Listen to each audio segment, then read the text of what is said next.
could take Vicky, Miss Dearing, if you wanted us to. I don't insist if you don't want to. Well, it isn't that we haven't tried, Miss Dearing. We have, really, but... But what? We've all roomed with Vicky at one time or another. We've all tried to draw her out. She's an awfully nice girl and everything, but she just won't make herself fit in. Honestly, Miss Dearing, I hate to talk about her this way, but... Well, honestly, on a date, she doesn't know how to act or what to say or even how to have fun.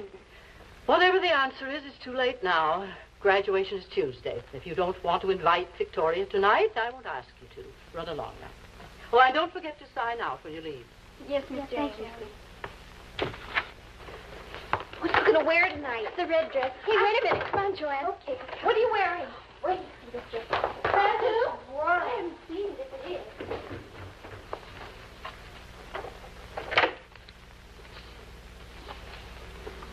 Victoria. Come in, dear. Come in. I want to talk to you. Sit down. I didn't keep you waiting, did I? Tell me, dear. Had you planned terribly on your parents being here for graduation?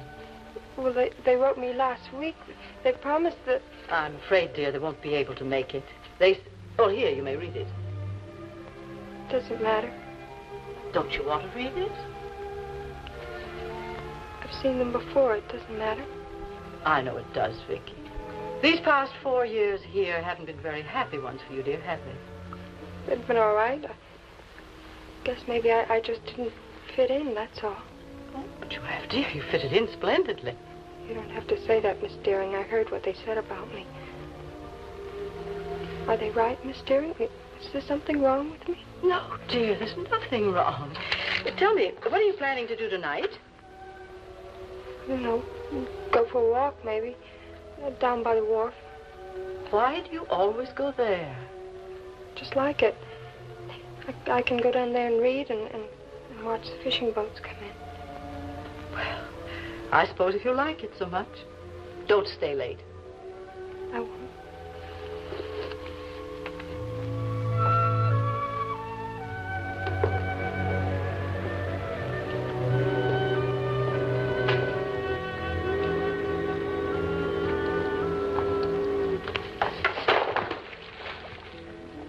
I hope I didn't frighten you. Well, that's all right. Say, as long as you're there, would you mind giving me a hand? Snub that spring line. You got it? Yes.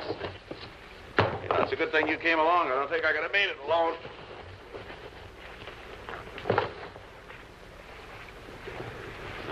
Looks like a pretty good hitch. Looks like you've been around boats before. Well, my father sails. What kind of a boat? His latest one is a 12-meter. Oh, that's way out of my class, as you can see. Well, I think you have a very nice boat. Well, it's all right.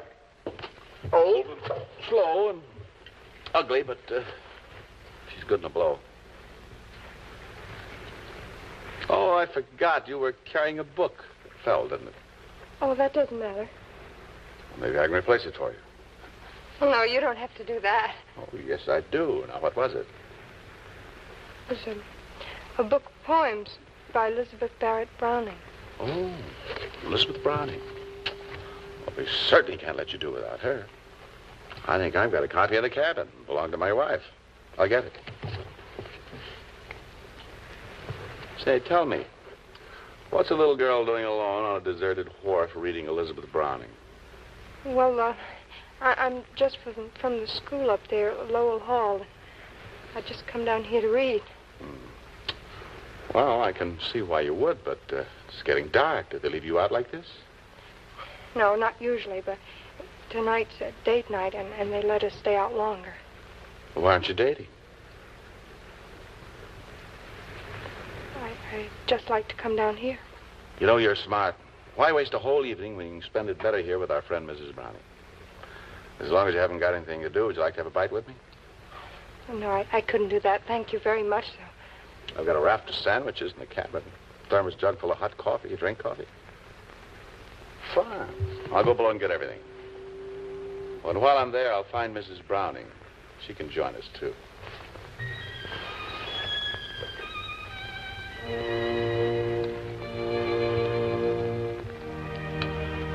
my name on the front page there. They call me either Chris or Bill. What's your name? Victoria. Victoria Lee Halleck. Vicky for short?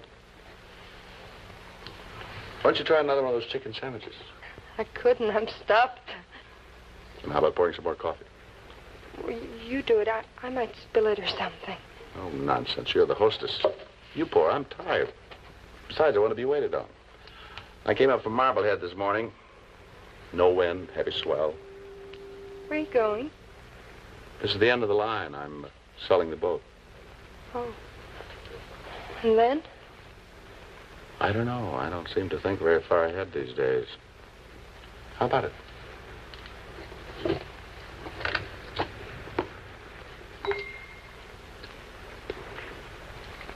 There, see?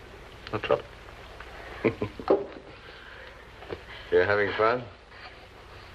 So am I. That's what I need, lots of fun. Why? Oh, no, there's a good question. I wish I knew the answer. I just need fun, that's all. I suppose you might say it's about the only thing that keeps my business from being intolerable. I'm a correspondent. You mean you don't live in this country? I was in China right after the war, and then Japan. Just got back. Well, how long are you going to be here? Not long. I just pried 2 weeks of vacation away from my editor. Just about up. And that's why I say you got to have fun in my business. You're always on the move. Everywhere you go, there's hunger and pain and dying. And you get tired, dead tired. I know. Hmm? Well, I mean, I can imagine how you must feel. You know, you just might. In an odd sort of way, you might at that. Well, where are you going after... After this? I don't know. They haven't told me yet. Tokyo, maybe. Is your wife going with you? No. No, we're divorced. Oh, I'm sorry. So am I. She got tired of the marriage, wanted a divorce. We called the whole thing off, and she remarried. And you didn't? No.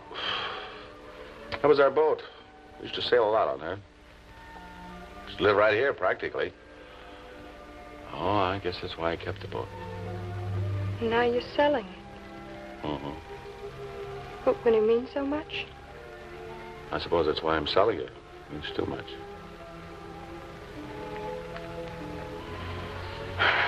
Well, I guess I better be going. Oh, I forgot. What time's curfew for you? 9 o'clock. Oh, it's really 9:30. Come on. I'll walk you back to school. Oh, you don't have to do that. Are you sure you won't get in trouble with the headmistress? No, it'll be all right. Okay, then, as long as you won't get in trouble.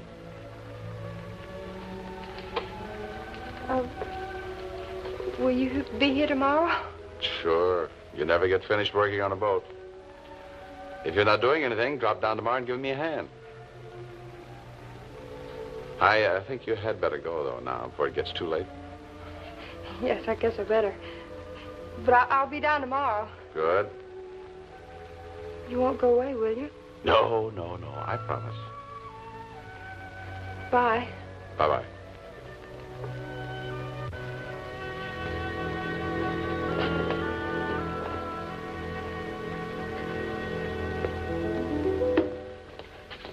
Pardon me. Is there a Mr. Christopher stopping here? Yes, he's sitting right over there. Thanks. Pardon me. Are you Mr. Christopher? Yes. I'm Grace Deering, headmistress at Lowell Hall. Won't you sit down, please? Thank you. Waiter. I don't care for anything, thank you. Never mind. Now, what can I do for you, Miss Deering, is it? You know, you seem to have made quite an impression on the Halleck girl. And what? The girl who was with you on the wharf this evening, Mr. Christopher. Oh. I've known Victoria for 4 years. She's not the kind who makes friends easily. When she told me about you and I saw the excitement you seemed to have created in her, I felt I had to find out what kind of person you were. Pretty ordinary kind, I guess. Not from the girl's description. Now, look, Miss Deering, The girl was on the dock when I pulled in with my boat. She lost a book of poems. I gave her another. We talked a while, had some sandwiches. She went back to school, and that was all. Oh, I'm quite sure that was all. Well, I asked her to come down to the dock again tomorrow and give me a hand with my boat. I know, she told me. Is it all right? Why did you ask her? Well, she seemed lonely. Seemed to like boats. I thought she might enjoy something like that. It's not so much a question of enjoy as it is of need. Victoria is a lonely child, much too lonely. How do you mean? Her parents. I don't think the family is together more than a month in a year. Victoria's been in private schools ever since she was a child, farmed out to girls' camps in the summer. They're not even coming to see her graduate Tuesday. No explanation, just, sorry, darling, love. Then what happens to her on graduation day? Well, in such cases, I give the girl a big bouquet of flowers and her diploma. Then after the others have gone, I stand by while she cries herself out. Well, maybe I did the right thing by asking her to come down tomorrow. Oh, yes, it was a very right thing. Are you planning on being here long? No, I've sold my boat. New owner's picking it up tomorrow. I'll leave as soon as possible. Well, I must get back to the school. May I walk you home? It's not necessary, thank you. Then you will see Vicky tomorrow? Yes, I promise. Good. Good night. Good night. Hurry to make her on Suffolk Head by dark. She'll make it easy. All right, Joe, move her away. Thanks a lot for closing the deal today. Forget it. Have a nice trip.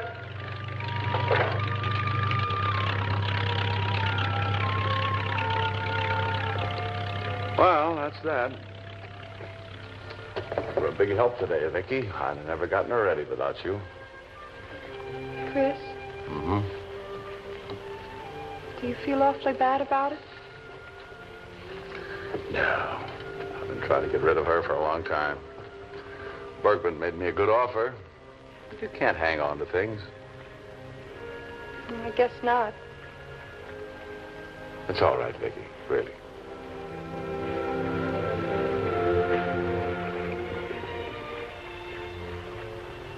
Any plans tonight? No. Oh, would you like to have dinner, give the boat a send-off? I'd love to. Okay, it's a date. She was a good boat. We'll give her a good send-off. So Max said, Mr. Crisper, of course he never called me that unless he was deadly serious. He says, Mr. Crisper, the first thing you've got to learn is that writing a really humorous story is no laughing matter. I think that's because I laughed at all my own jokes. Anyway, that's why I decided to become a correspondent instead of a magazine writer. Oh, Chris. All I do is laugh tonight. I don't think I've ever laughed so much in my whole life. That's what we came here for, wasn't it? We're giving her a good send-off, aren't we, at the boat, I mean? Oh, yes. Maybe I should be conventional and propose a toast. Sure? Make it very brave and beautiful and high-sounding. Oh, no. She wasn't that kind of a boat. Maybe you could toast a 12-meter that way, but certainly not this one. No, she was old and... And slow and ugly. Mm-hmm. All those things, yeah. But she was mine. Here's to a very great lady. Good luck to her always. That wasn't just for the boat, was it? No, I suppose not entirely. She was the last thing we had together. It's funny about things and inanimate things. Furniture, a house, a boat, a book. Sometimes they become living things. Well, that's all in the past anyway. Right now, everything's very comfortable, very pleasant. That's what really counts. Chris, Tuesday's our graduation at school, and my family isn't going to be here. And I wondered if you're going to be here and you're not doing anything, maybe you could come. And... Well, I'm sorry, Vicky. I'm not going to be here. But I thought... If I hadn't closed the deal on the boat today, I would have stayed around a few days. But as it is, I'm going up to Bangor tomorrow to meet an old friend of mine, Doc Ernsley. We're going to do a little trout fishing. Oh. I'm really sorry. Well, it doesn't matter. It doesn't. It's just that... Well, Vicky. Don't be afraid. I'm not going to cry. It's just that you've been so good to me, and I thought you were going to be here. now you're going, and I liked you so much. Excuse me. I think I'd better make a phone call. Long distance. Doc Ernsley.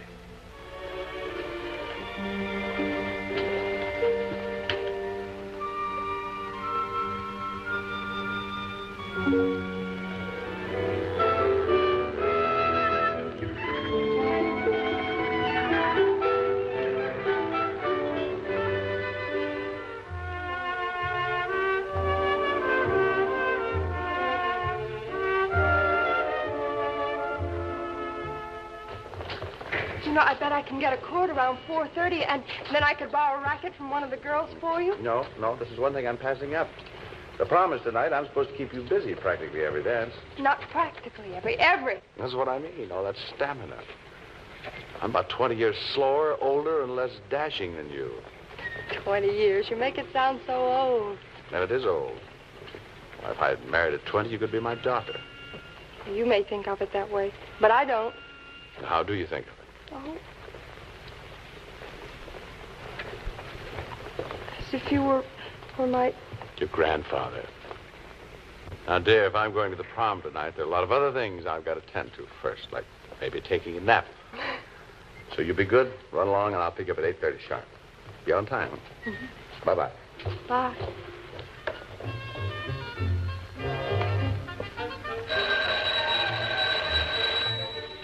Hello? Yeah, hold on a moment. Mr. Christopher? New York calling. Thank you. Hello? Hello?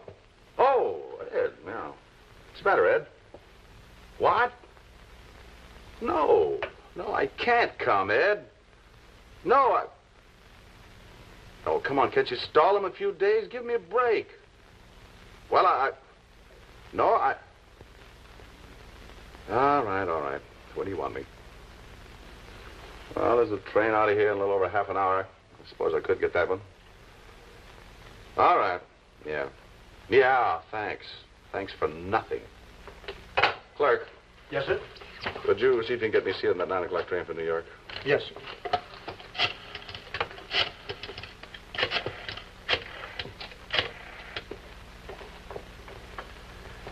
Reservation, please.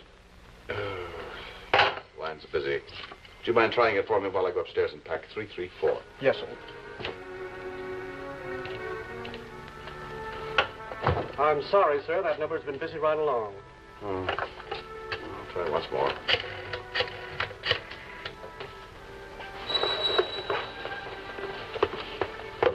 Hello? Who? Victoria Halleck?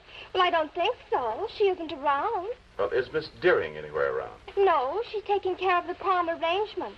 Would you like to leave a message? Yes. Now, look, will you be sure that Vicky gets this message? Tell her that Chris called. Chris, you got that?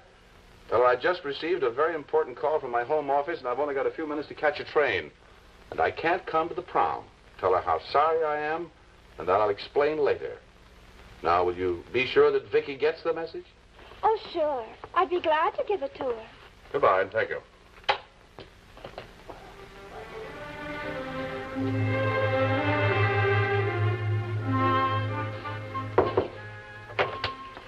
Message for you, Vic. That's a fabulous gown. Thank you. Message? Oh, Chris says to tell you he can't come. Chris said he couldn't come. Business or some stuff like that. Didn't he say anything else? Oh, just that he was sorry. Well, tough break, kid. Bye now.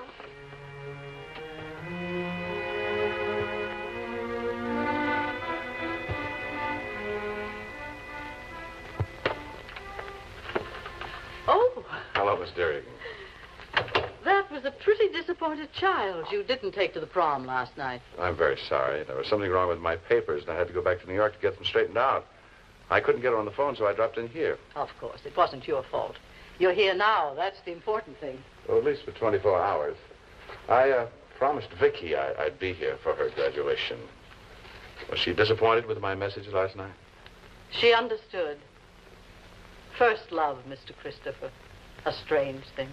A big one, too. She didn't blame you at all. Well, please? Yes.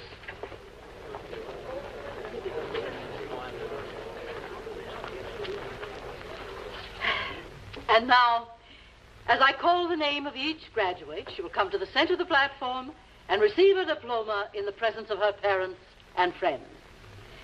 Elizabeth Ann Ainsley.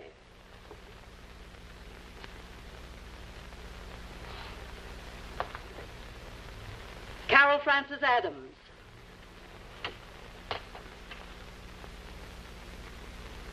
Joanne Garson.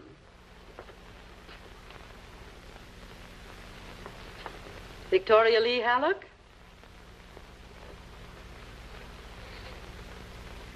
Victoria Lee Halleck.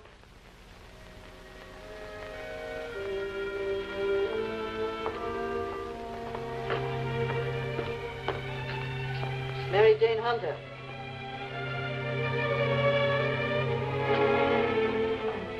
Hello, Mickey. Congratulations.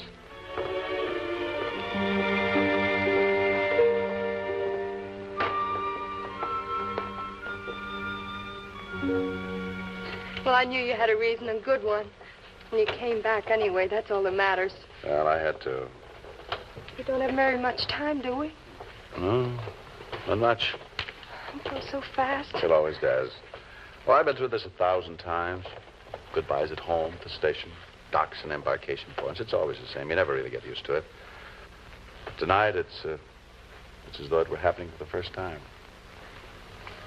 Hey, your hands are cold. So are yours. Oh, Chris, there's so many things I want to tell you, and I don't know how to say them. Maybe I know without you telling me. No, you couldn't. Last night, when I thought you'd gone, I just wanted to die. I didn't think anything could hurt like that ever again. And now it's even worse. Because I know you're going, and I won't ever see you again. How do you know? I just know. We'll keep in touch. We'll write. Oh, this is all I know.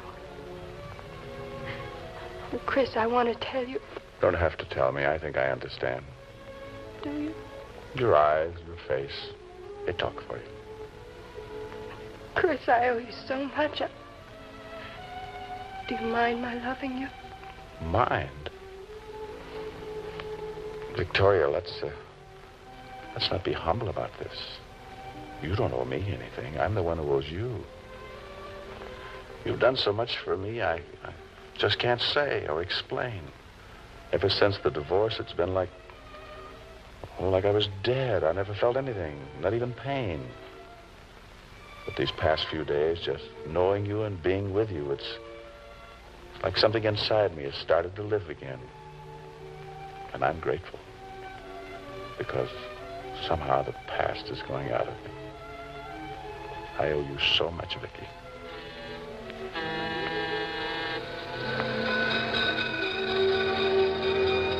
This is it. Well, the cab's waiting, dear. Go to it right now. But, Chris... We've said everything. I know, and you do, too.